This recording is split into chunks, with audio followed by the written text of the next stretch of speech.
Good morning and welcome to the Law Show. Bob Kerrigan with you this morning as we talk about the law from the law firm of Kerrigan, Estes, Rankin, McLeod, and Thompson. Website there is behind me, Kerrigan.com, Kerrigan.com. You can access a lot of information on our website about various kinds of cases, and our Google reviews are on the website, as well as many of the YouTube films that we have, or YouTube postings that we have, and all hopefully helpful to you in the event that you're trying to determine what to do where you've had a catastrophic injury, a death, or a loss that you are trying to get some legal help for. Law firms represent cases involving injury and deaths generally on a contingency fee basis, and that means a percentage of the amount that is recovered. You should never agree to pay a lawyer to pursue a claim when you're making a contingency type claim. It's not appropriate for the lawyer to charge anything unless a recovery is made. The lawyer might propose it to you, but certainly don't do that. There are many, many lawyers, fine lawyers, that would agree to undertake the case for a percentage of the recovery. That's very common. The Florida Supreme Court has promulgated a suggested contract. That's a contract we generally use involving injury or death claims. That contract is available on our website, or if you want to have a copy of it or whatever, if you'll call us, we'll be glad to send it to you. It provides the various aspects of the case and what costs are and fees and that sort of thing. Costs can be very deceiving. For example, costs from our firm are those things that we have to pay for to help you in your case. That is expert witnesses, medical reports, documents, certain kinds of materials that we have to subpoena, the cost of getting those materials. Our general overhead, however, that is what we pay our staff and our rent and utilities and the kinds of expenses that all businesses have, are not subject to be paid back to us by the client. Only our out-of-pocket costs, what we've actually had to pay for to help advance the client's case. So do not be very leery of a contract that has provisions in it that require you to pay any portion of the firm's overhead, salaries or anything like that. Very, very suspect if that's presented to you.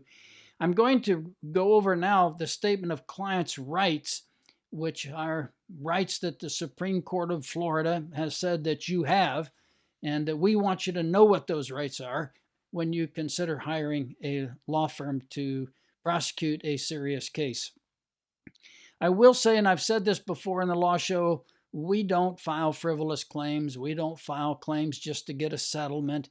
We don't threaten people just to get a settlement. And this is a somewhat amusing story. Years ago, my partner, Bill Rankin, had a client that came to him, a prospective client, and said, "Mr. Rankin, I'd like you to write a letter to this company and tell them that they should pay an amount that was in dispute." And he said, "Well, how much will you charge me to write that letter?" And Mr. Rankin said, "Well, I'll charge you $5 to write the letter." And he said, "Only $5? That's all you're going to charge me?" "Yes, I'm only going to charge you $5. Now, if you want me to sign the letter, that's a whole lot different." So when a lawyer sends a letter indicating that they're going to make a claim, or that they're intend to prosecute a claim for somebody, it better be serious and not just a threat. We don't make threats. We may write to a potential defendant in a case and say, "You have an opportunity to settle this case for a reasonable amount. Here's what happened. Here's the nature of the damages that have been incurred. And here's our theory of why your company may be at fault or may be responsible for this." But we don't do that with a hope of making a recovery and then drop the client like a lead brick, or this, I guess bricks aren't lead, but you drop the client like a cement block, I guess.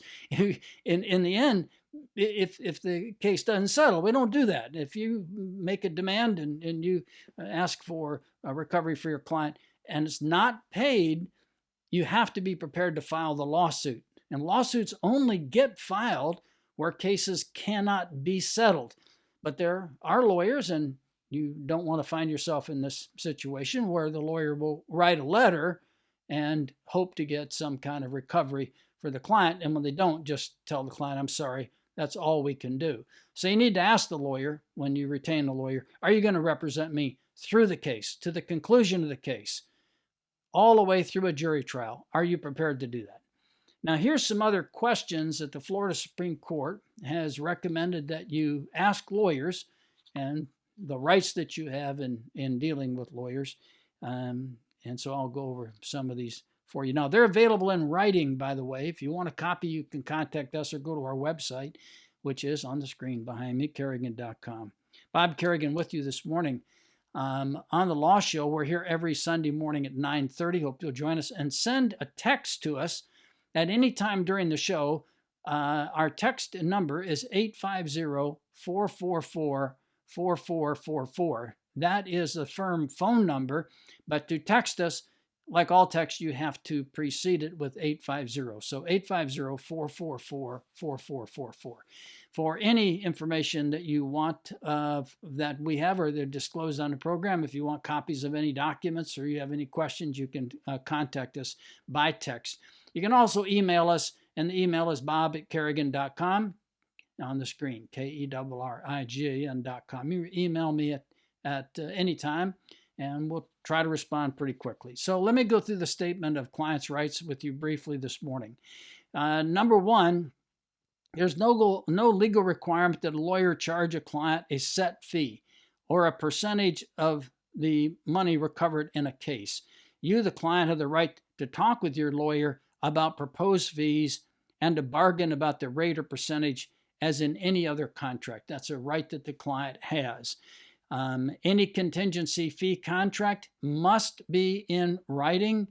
And then if you sign it, you've got 3 days to reconsider the contract. So if you feel after you leave the lawyer's office that the papers have been placed in front of you, and many years ago they used to say that the car dealers, they don't do this anymore, but they had tilted desks. And so when the customer was on the other side of the desk, the salesman would put the pen down there and it kind of fell down towards the customer and they had the pen right there to sign. Well, we don't do that sort of thing anymore, but sometimes lawyers will push the papers on you and tell you, well, you need to sign up, right away, you need to sign up. Well, if you feel like you've been pressured into something and you're giving it second thought, you have 3 days to get out of it, and the lawyer can't charge you a dime unless the lawyer has incurred some costs in that 3 days. For example, if they ordered an accident report or had some other minor cost, then you, in theory, would have to pay them for it. But you have a right after 3 days, up to 3 days, to get out of the contract. One of the mega firms has advertised locally that you can fire your lawyer. They come on TV and say you can fire your lawyer. Well, the irony is that you can fire their lawyers too. So you can fire any lawyer you want to, just be careful. You may be obligated to pay a portion of that lawyer's fee. Generally, lawyers that are discharged will file a charging lien for the work that they've done, and the court settles that out in the end. We never encourage people to fire a lawyer. The lawyer could be busy. He or she could be having personal issues or whatever, not calling you back when you had hoped they would. So we recommend that you really try to work with the lawyer that you've hired. However, if you feel like you're not getting adequate representation and you are dissatisfied with a lawyer and it is hopeless and the lawyer won't communicate with you, won't talk to you, won't answer your questions, you absolutely have a right to discharge a lawyer. You don't have to stay with that lawyer. And then, in fact, the irony will be you'll end up discharging one of the mega firms for the lawyers, because the problem with the mega firms is you never know which lawyer you're going to get. You get a lawyer and that lawyer could be gone the next day. So that is a right that you have to discharge a lawyer, and 3 days to cancel that contract. Before hiring the lawyer, You, the client, have the right to know about the lawyer's education, training, and experience. Pretty basic, isn't it? You wouldn't let a doctor operate on you that you didn't know anything about what they had done or what training they had or what certification that they have. All the partners at Kerrigan, Estes, Rankin, McLeod, and Thompson are board certified. That is, we're specialists in the field that we work in, and we all have extensive experience, decades of experience doing this kind of work. And we work on the cases like a team. We're constantly communicating with each other and trying to see what is the best avenue that we can devise for the client for the particular case that we have. Before signing a contingency fee contract with a lawyer must advise you whether the lawyer intends to handle your case alone or whether lawyers will be helping with the case. That's true. And they also have to tell you, because there are many lawyers that advertise, and as soon as they get the case, they refer it to another lawyer. Well, why would they do that? Well, sometimes they do it because they are only advertising lawyers. They don't actually take cases themselves. They don't prosecute cases. They just get fees. What kind of fees can a lawyer get by just referring a case to another lawyer? Well, up to 25%. And so there are people that advertise to get cases simply to send them to other lawyers. And then they get a percentage of the fee, up to 25%. They're obligated to tell you if that's the plan. And if that's the plan, get out of that lawyer's office and go to whoever they were going to refer you to and talk to that lawyer, because they're probably going to refer you to somebody that knows what they're doing. And all they're doing is scraping off 25% of a referral fee. You, the client, have a right to know in advance how you will need to pay the expenses and legal fees. As I say, with our firm, you don't pay a dime unless we make a recovery, and you don't have to repay costs that we've incurred unless you make a recovery. For some reason the case goes bad, we don't make a recovery, and we hope that's not the case. That's very rare, but if it is, then you don't owe us a penny for the cost that we have incurred. You, the client, have a right to be told by your lawyers about possible adverse consequences if you lose the case. There are situations where you might be exposed to fees or costs if you lose the case. A lawyer should discuss that with you. You have a right to receive and approve a closing statement. This statement should explain to you in great detail how much the lawyer is charging and what kind of costs have been incurred, and then what you are going to net.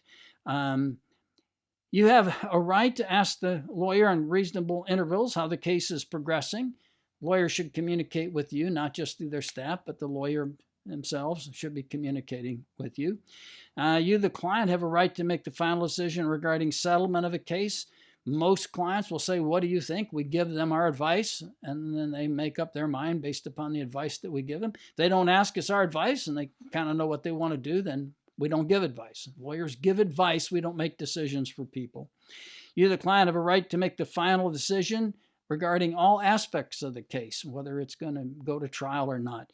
If at any time you, the client, that your lawyer has charged an excessive or illegal fee, you have a right to report to the matter to the Florida Bar, and you can call us and tell us and give us a copy of the distribution documents that disclose how much the lawyer has charged if you think it's been excessive or the lawyer has charged you for things the lawyer shouldn't charge you for or whatever.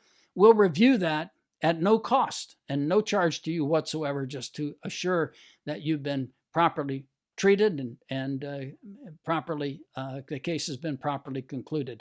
We'll be back with more of the Law Show in just a minute.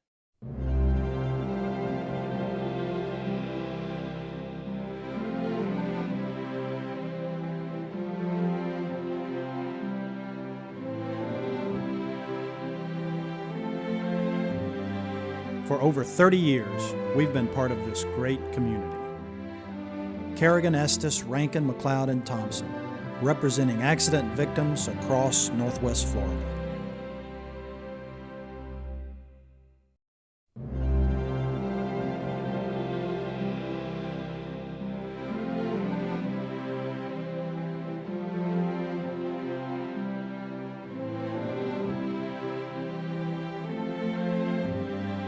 For over 30 years, we've been part of this great community. Kerrigan, Estes, Rankin, McLeod, and Thompson, representing accident victims across Northwest Florida. morning and welcome to the Law Show, brought to you by the law firm of Kerrigan, Estes, Rankin, McLeod, and Thompson. My name is Randy Thompson. I am one of the partners in the law firm, and I'm glad to be here this morning talking to you a little bit about pre-existing injuries.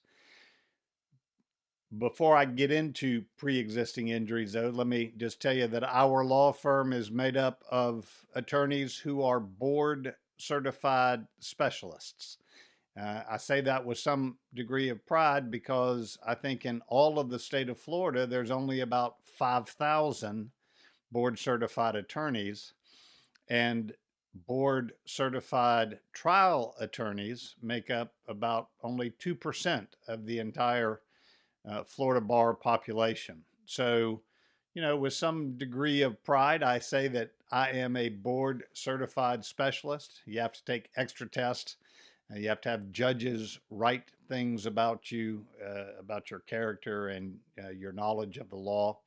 So all the attorneys at the Kerrigan law firm are board certified trial specialists.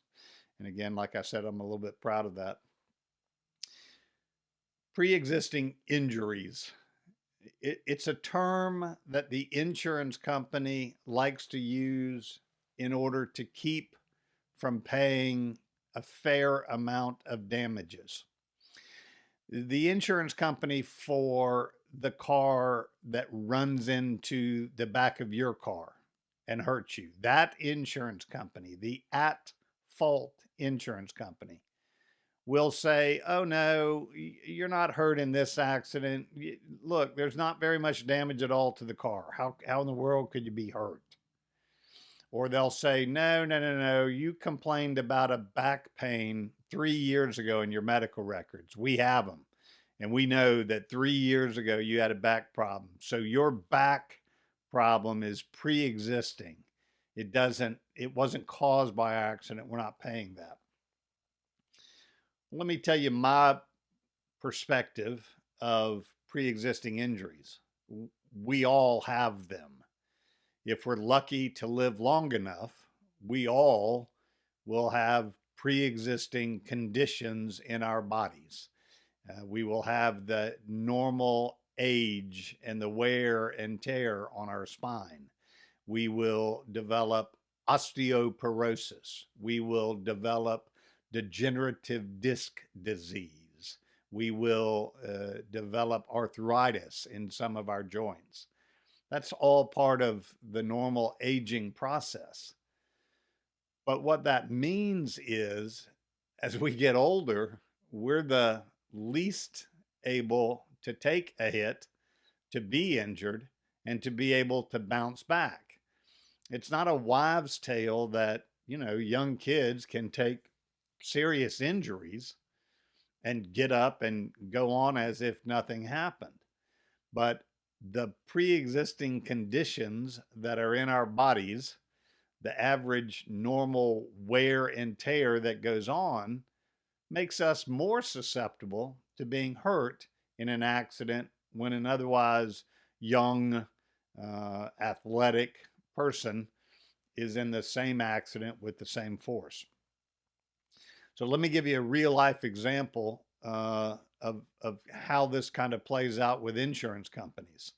I have a client who unfortunately was in 3 separate accidents within a 3-month period of time. She is about 60 years old. She had never had a car accident before in her life. And in February, she's driving down the road when someone makes an illegal U-turn and hits her and then flees the scene of the accident. Exactly 1 month later, my same client, after just getting her car out of the repair shop, is sitting waiting to merge into traffic, and she gets rear-ended by another vehicle. And 4 days later, she is in her rental car because her car is being repaired, and she gets rear-ended again. The first automobile accident that happened in February, the first automobile accident says, no. listen, you were old already. You had pre-existing injuries. We didn't hit you that hard. We kind of sideswiped you. It's not really our fault. It wasn't that much. It's prior injuries. And by the way, you were getting better from our injuries because you had gone to the doctor 2 or 3 times. And then it was the second accident that really hurt you. And the third accident, really, it wasn't our first accident.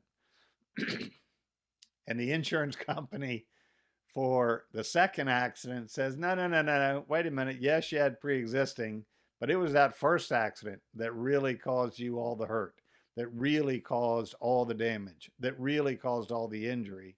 Our little impact, it wasn't much at all.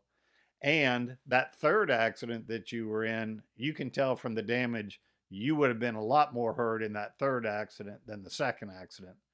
And of course, you know what the third accident says. The third accident says, no, no, it's not us. We didn't do anything. It was just a little love tap, and it wasn't anything at all.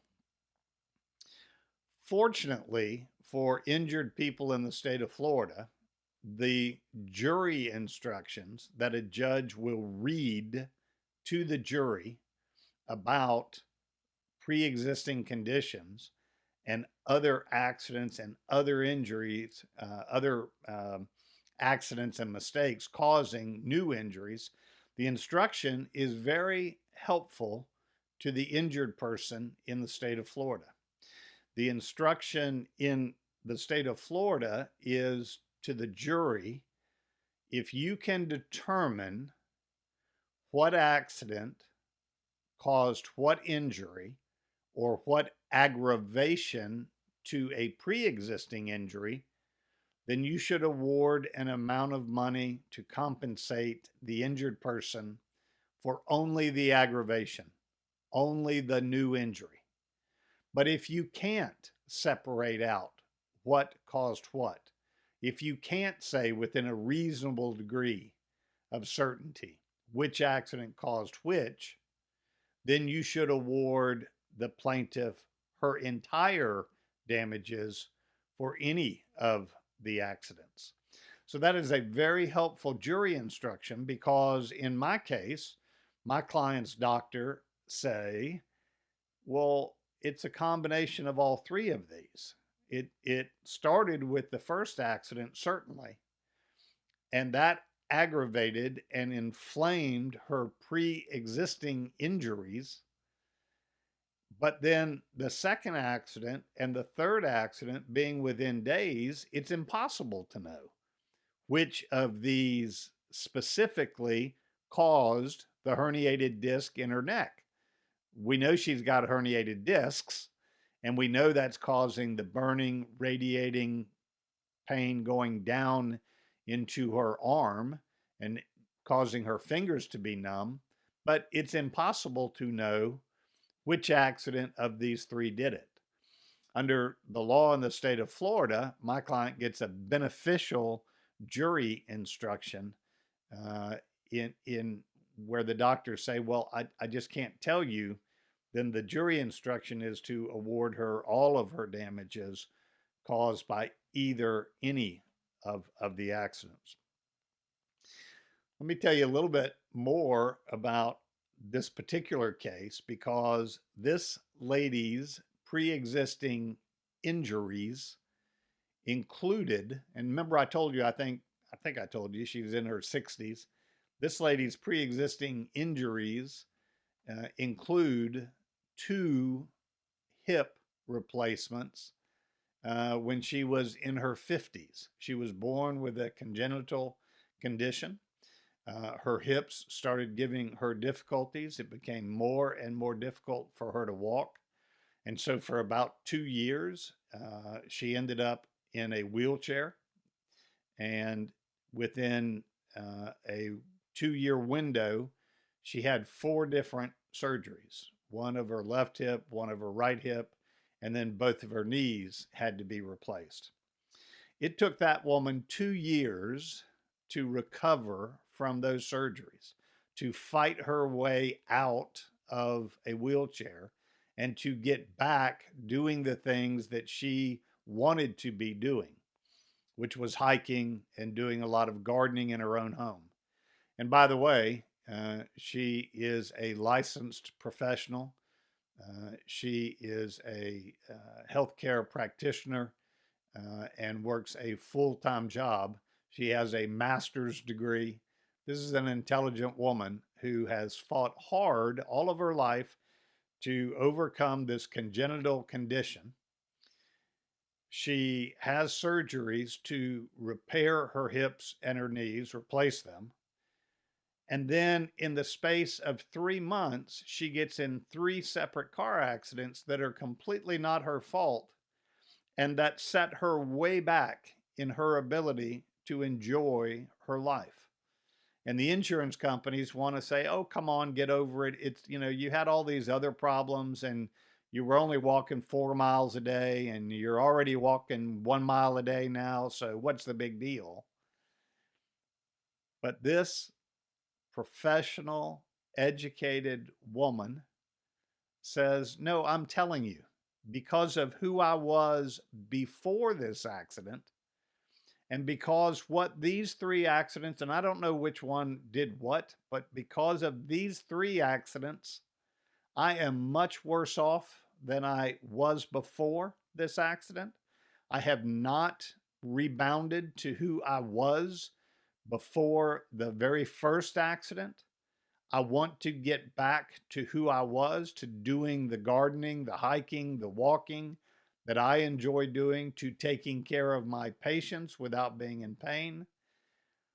And so her testimony, her case, goes a long way in telling either the insurance adjuster, if we can get the claim settled, or the jury, if we can't get the claim settled, but convincing the jury that these injuries are real.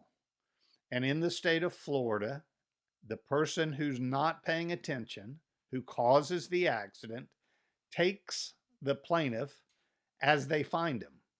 So if you hit a 15-year-old kid and he gets up and he walks away, well, congratulations to you. If you hit a 70-year-old woman who's already had hip replacements and knee replacements and you injure her and damage her more, you owe.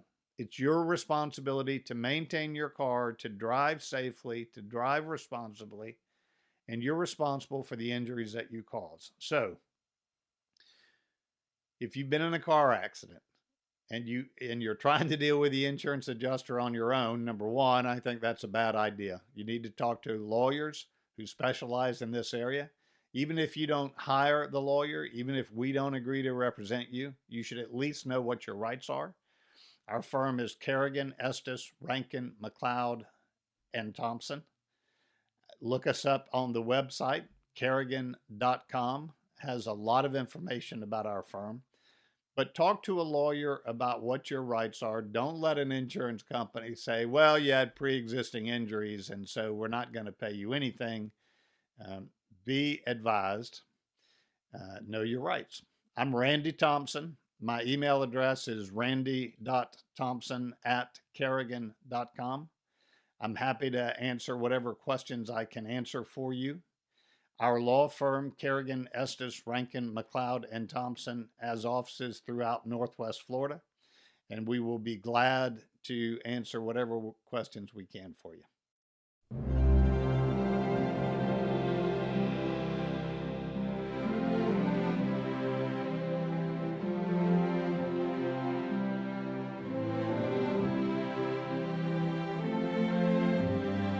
For over 30 years, we've been part of this great community. Kerrigan, Estes, Rankin, McLeod, and Thompson, representing accident victims across Northwest Florida.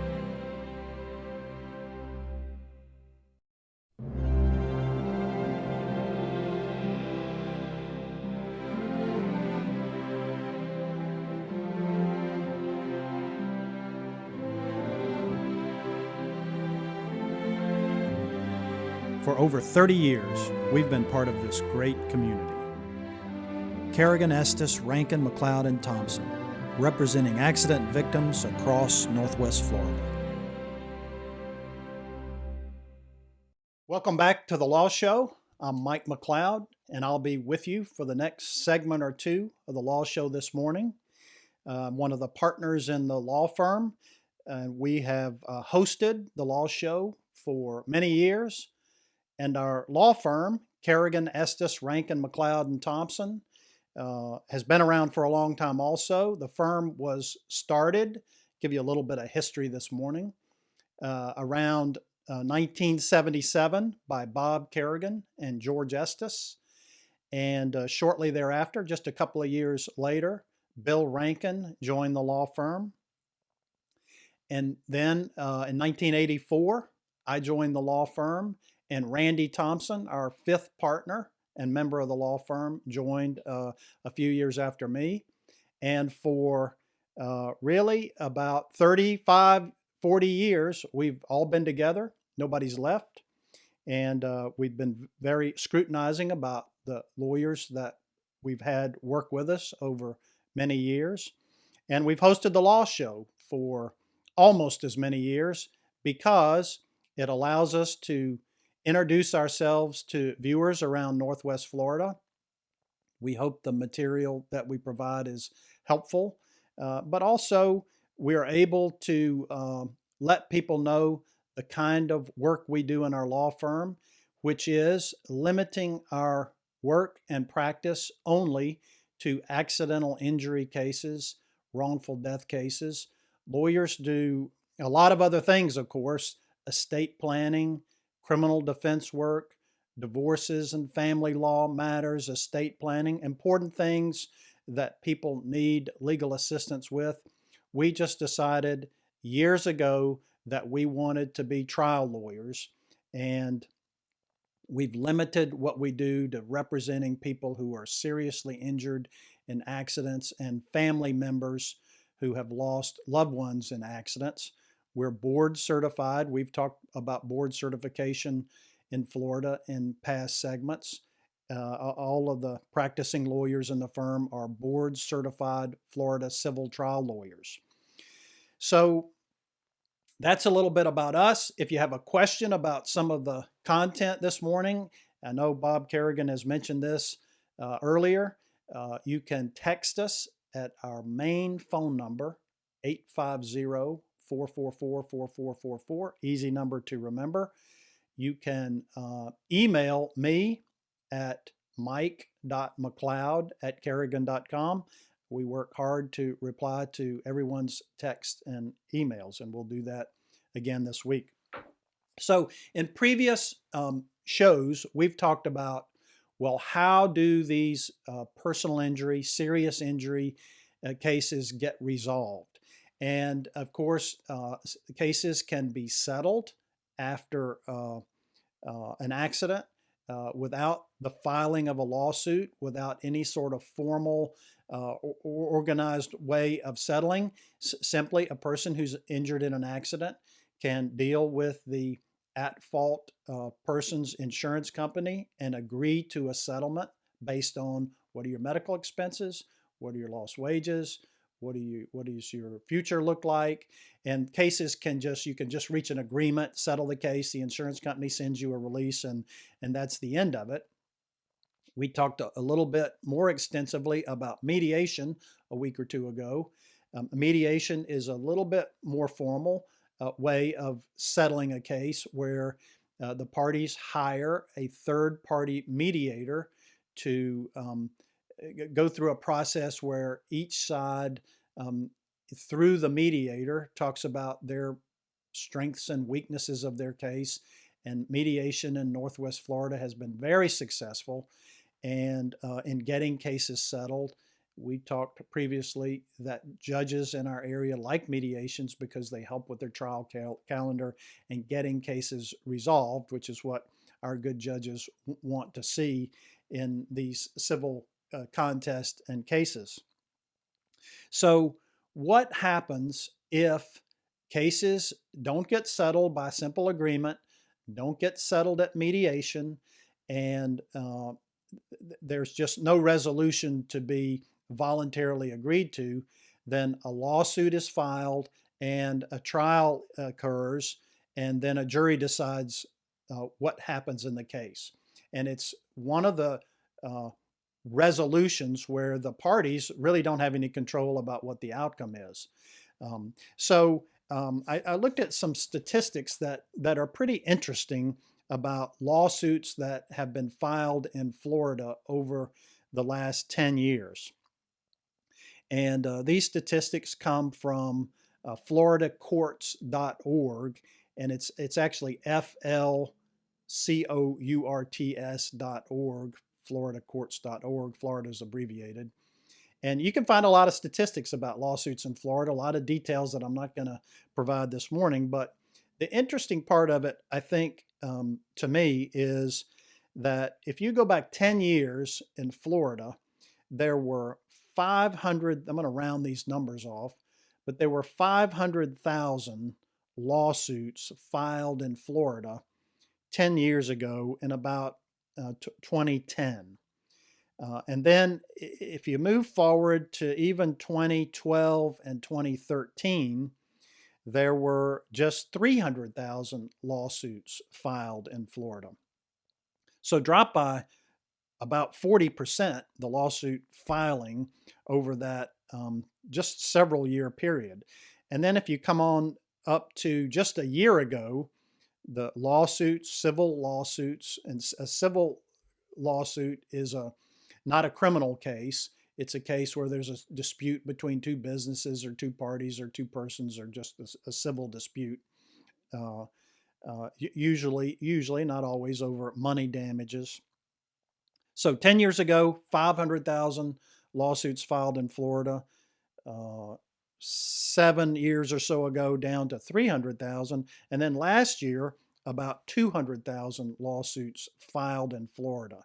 So, a lot of people years ago thought, well, people will sue over every little thing. But the fact is that lawsuits in Florida, civil dispute lawsuits, have been dropping pretty dramatically, from 500,000 a year ago to 200,000, 500,000 10 years ago to just 200,000 in all of Florida last year. And I suspect one of the reasons is because judges use mediation and parties use mediation to try and resolve cases that couldn't otherwise be settled. So I just want to just add a little bit of detail to this. So the three biggest types of lawsuits that are filed in Florida are contract disputes. So businesses or individuals and businesses who have a disagreement about a contract. That's the largest one, but there are three big areas. That, and then mortgage foreclosures has been a big one in Florida, and automobile and other negligence cases. So those are the three largest types of lawsuits that are filed in Florida, the predominant ones, and also that's true of the statistics that we find from Northwest Florida. So how do cases get resolved? And the truth is, most cases involving an automobile accident, a case where somebody slips and falls on a premises of someone else through somebody's negligence, medical malpractice cases, these types of claims that personal injury lawyers like our firm handle are almost always settled. And so that's just a true fact in the nature of these cases. So that sort of suggests the question, well, why do I need to hire a lawyer who is board certified, who's tried a lot of cases, if most cases settle? And the answer is because insurance companies who are paying these claims and defending these cases know which lawyers have a history of trying cases and getting successful verdicts and holding on to those verdicts on appeal. Insurance companies, I assure you, know which law firms, which lawyers will try cases. Even if they try hard cases and lose them, they're willing to represent their clients to the point of, we're going to go to the courthouse, we don't agree, we're going to try this case. Most cases settle, but the lawyers that have a reputation for trying cases get better results for their clients in settlement because the insurance companies know this lawyer is not going to just at the end of the day settle this case. This lawyer may go to trial, has a position that they're going to hold tight on and try the case. So it's very important that lawyers that people consider hiring after serious accidents consider hiring lawyers that are board certification is an objective measure, that these lawyers are lawyers that have tried cases, gotten recommendations from judges and other lawyers about their work in trials that qualify them to take a specialized test just in this area. So it's important when you're considering hiring a lawyer that that lawyer is one that he or she has tried a lot of cases, even though it's quite likely that at some point your case will be resolved.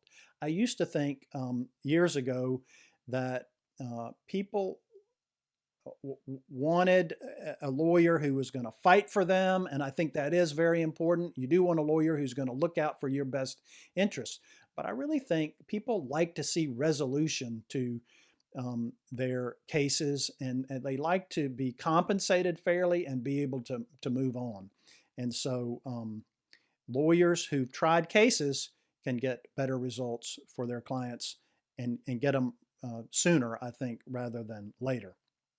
All right, so we're going to talk a little bit now about the different parts of a trial. So if your case is not settled and your lawyer files a lawsuit in the case, the insurance company for the defendant, let's say it's an automobile accident case, will hire a lawyer for their insured, the other driver who caused the accident, and that insurance company lawyer provided to the insured will defend the case.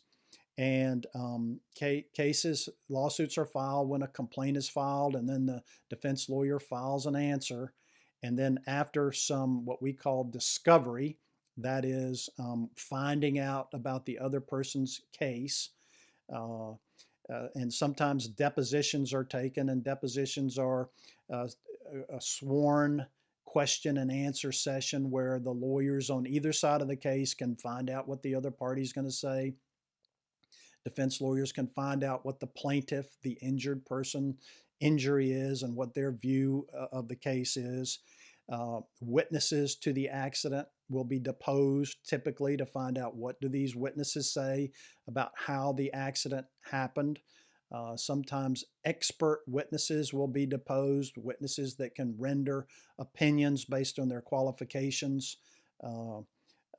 at various aspects of the trial. And then typically medical care providers, doctors, physical therapists will be deposed or testify at the trial about the nature of the client's injury. So when we come back, we're going to go into each step of a trial and talk a little bit about that in a little bit more detail. We're going to take a short break first, though. I'm Mike McLeod here for everyone at Kerrigan, Estes, Rankin, McLeod, and Thompson. Our firm been around for a long time representing people hurt in accidents and doing the law show. We'll be back in just a minute.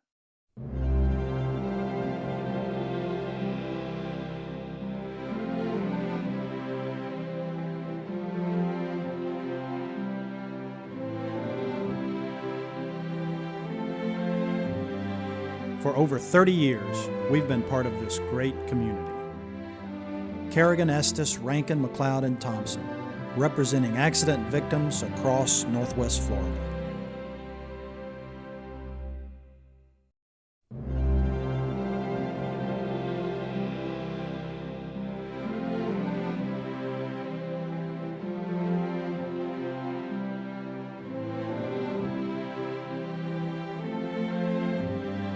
For over 30 years, we've been part of this great community. Kerrigan, Estes, Rankin, McLeod, and Thompson, representing accident victims across Northwest Florida. Welcome back to the Law Show. I'm Mike McLeod, and I'll be with you for the next few minutes of the show. We've been talking about how cases get resolved, and we're going to talk now about what happens if you can't settle your case through any of the methods that we've been talking about. And there's a trial. Trials have very specific parts, and we're going to go through all of those. I'll mention before we get started again that my name is Mike McLeod. I'm one of the partners in the law firm, and my email address is mike.mcleod@kerrigan.com. It's on the screen there. You can email me if you have a question, follow-up question about the show, or an accidental injury or question that you have. You can also text us at our main number, 850-444-4444. It's been our number for a long time. There's a lot of preparation to a trial, and people don't just show up and start asking questions. Lawyers, good lawyers who try cases, almost always know the answer to every question that they ask. But a critical beginning to the trial is jury selection. And a lot of effort, a lot of psychology, a lot of books have been written about how to pick a jury that is a jury who's beneficial to your client's case. In Florida, most juries are not 12-person juries, but 6-person juries. And we have in Florida 12-person juries in eminent domain cases, for example, in capital murder cases. But most of these civil cases involving disputes involve just a 6-person juror. And so we begin jury selection with, could be 100 people sitting in a courtroom, and the lawyers on both sides of the case will have, the judges will pull out 6 or 8 names out of a hat, so to speak, by random names are pulled out. And then the lawyers will be given an opportunity to ask questions of the potential jurors, and each lawyer will get an opportunity to tell just a very, very brief part of the case, mostly ask questions to find out a little bit more about the people that are potential jurors. And then each lawyer will have an ability to strike certain people off of the jury. So if we start with 6 people that the judge pulls their names out of a hat, so to speak, each side can say, well, I don't want this person. And they don't have to give a reason for it. They can just say, I prefer this person not be on my client's case. And so typically lawyers have 3 strikes aside. Sometimes if they're more than one party on one side or the other, each of those plaintiffs or each defendant can have 3 strikes. But jury selection is a process where citizens who get called for jury duty come to the courthouse. There are a lot of people sitting in a courtroom, and most people that are listening to this morning, I bet, have been called for jury duty. The lawyers will spend some time trying to get to know these people, because 2/6 of these people, their client's case will be determined. And so the lawyers will use their peremptory challenges, they're called, to take off people. And then whoever we're left with, that's the jury. And it's a process that I think kind of eliminates people that have a very strong views about one thing or another. And you get 6 people that the lawyers really don't know how they're going to see the evidence and how they're going to react to it and how they're going to decide the case. So after jury selection, the lawyers are given an opportunity to give what is called an opening statement. And these are not, they're rules that govern what lawyers can say in both opening statement and closing argument. It's not like things that you see on TV. Typically, Boston Legal is a show where I would see these outrageous opening statements and closing arguments. They're rules that apply. So in an opening statement, the lawyer for the injured person will be able to tell the jury, here's what I think you're going to hear when testimony starts in this trial. Here's what I think the evidence will be. Here's what I think the witnesses will say. These are the demonstrative pieces of evidence I think you'll see, and kind of give a roadmap to what that lawyer's client's case is going to be. And after opening statement, both sides get an opportunity to give an opening statement. Only then will testimony begin. First from the plaintiff in an automobile accident case, for example. The lawyer for the plaintiff, the injured person, will call witnesses, and typically that might be witnesses to the accident, witnesses who saw one thing or another that helps the lawyer prove a fault or liability in the case. Might call expert witnesses to give an opinion about certain matters that experts are allowed to give and their rules. We'll talk about the judge's role in a minute, about what experts can testify to and not testify to. Both sides will, and then when the plaintiff calls all their witnesses, the defense lawyer for the defendant in the case has an opportunity to call witnesses. Plaintiffs will, back up a little bit, be able to call their physicians, doctors who've treated them, and give testimony about what the injury in the case has been and how the injured person will be, kind of project out a lifetime of, if it's a significant injury, what's going to be needed to take care of this person as a result of the injury that was not his or her fault. So after direct and cross-examination is finished, the judge will read the law that applies to the case to the jury, and we call those jury instructions. So let's back up a little bit and talk about the different roles of judges versus juries. The judge's role in a trial like this over a civil dispute is to kind of be a referee, yes, but to make rulings based on what the law is. So judges don't determine in trials like this whether a witness is a credible witness or not, whether a witness is a believable witness or not. Judges apply the law. And typically when testimony is given, it's mostly based on the rules of evidence in Florida. So judges are, of course, trained in the rules of evidence, as are the lawyers in the case. Sometimes there's a disagreement about how an evidentiary rule should be applied, and judges make those decisions based on the evidence. They sustain or overrule objections. They apply other, sometimes more complicated matters of law to what's going on in the trial, but it's the jury who determines the facts in the case, not the law. So, as I mentioned earlier, juries will be asked to determine, well, what's the credibility of a witness? Is this witness a believable witness? So sometimes a critical witness in a trial will be challenged by the other lawyer on things like, did the witness have an opportunity to see what the witness says they saw?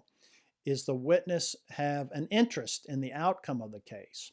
Those types of matters, whether or not a witness is believable, credible, and facts. A lot of trials have facts. Well, people see things differently. People present different facts one way or the other, but it's the jury's prerogative, not the judges, to resolve these matters of fact and to determine who's at fault in the accident, and if the defendant's at fault in the accident, what is the fair measure of damages for the injured person. And the damages will include lost wages, past lost wages, future lost wages, medical expenses. In Florida, if you have sustained a permanent injury of some kind in an automobile accident, you're entitled to recover for your intangible losses, inability to enjoy the things that you used to prior to being injured in an accident, those types of things. So then finally, so the judge will instruct the jury about the law, and then juries will also mention this, should mention this, that lawyers have an opportunity to give closing statements. And these are arguments. The opening statements are just what do you think the evidence is going to be? But lawyers for both sides are giving an opportunity within the rules that govern certain things that they can say and not say to argue the case in closing argument and to be as persuasive as possible. This is what the best evidence was. This is what you should consider these witnesses because they were believable for one reason or another. Lawyers can argue the damage part of the case as well. Clients want their lawyers to present the best evidence about this is what's happened to them, and that's the part of the case that involves the presentation of closing arguments by both sides.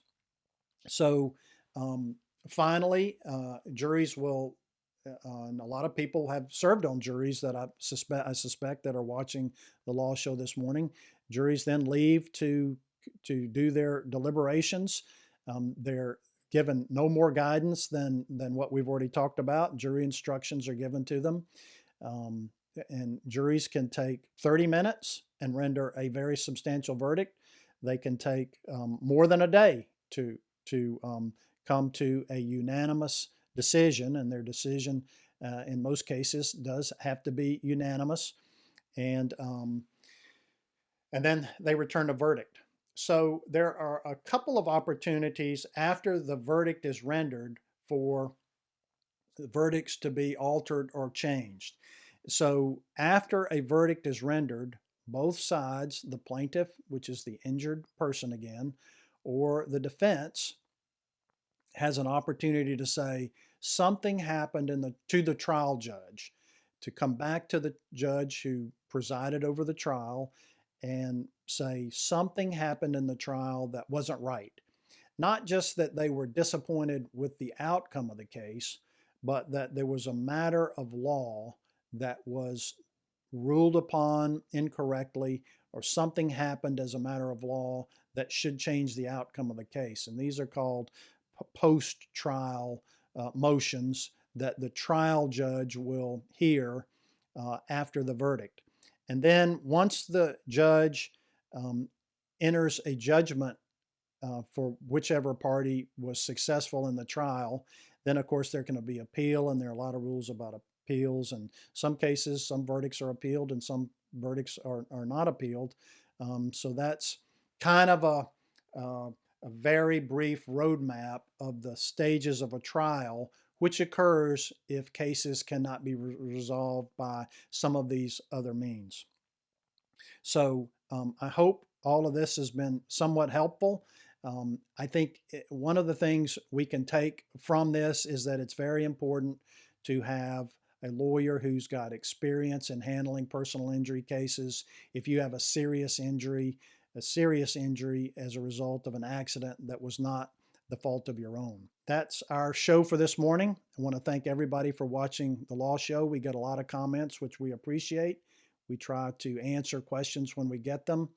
I'm Mike McLeod. I'm here for all of the lawyers with Kerrigan, Estes, Rankin, McLeod, and Thompson. We'll see you next week.